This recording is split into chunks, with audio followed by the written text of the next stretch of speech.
there's an addictive dimension to sin, and it's something that is similar to the concept of habitus, right? It's like if you do an action, it makes it easier for that action to occur again, or it makes it easier for you to perform that action again.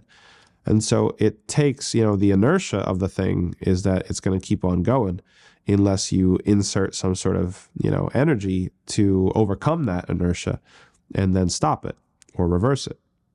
And this is actually a field where, you can actually capitalize or benefit a lot from the works outside of Islam when it comes to all the different sort of factors that play into what puts a person back in a situation of sin or repeating a certain action.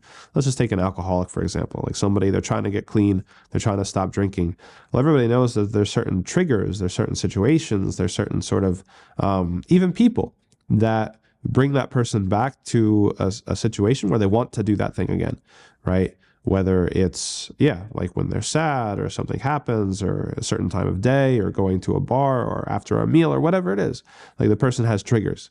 Okay, and so sin is like that, right? Sin can have these sorts of triggers. There are certain situations, right, where the suggestion from shaitan comes, and there are certain situations that you're in where it seems more likely or more reasonable, or you're more willing to act on it. Your defenses are down, right? And so if somebody's really trying to reroute their habits, it's not just about subtraction, and that's, I think, one thing that we get trapped in when we think about sin and stopping habits.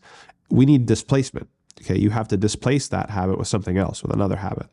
And that could be lots of things, right? Like there's always the example of Umar, radiallahu anhu, when he came to the masjid one day and he missed the salah in jama'ah because he was delayed from he was working in the fields. He had a date plantation or whatever. And so he was so upset with himself that he missed the congregational prayer that he gave that plantation away in charity, right? So he had like a counter force, like a counter habit to displace the habit that he didn't like. Well, it wasn't necessarily a habit for him. It happened once, but that's the sort of thing that we're talking about, where it's like you need some sort of consequence even to put on yourself.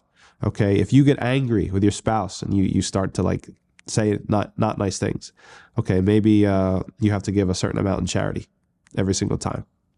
Somebody told me, a friend I had from Bosnia, what was it? They said something like, whenever they were about to commit a certain sin, they said, I'm going to pray 2 rak'ah. And they found that very, very, very soon, they stopped even wanting to do the sin. And they were telling me this, and they're like, I think it's just that it really is the shaitan, because the shaitan doesn't want me to pray. And I got so in the habit of praying whenever I wanted to do this sin that the shaitan just gave up and said, you know what, forget it. I'd rather him not pray.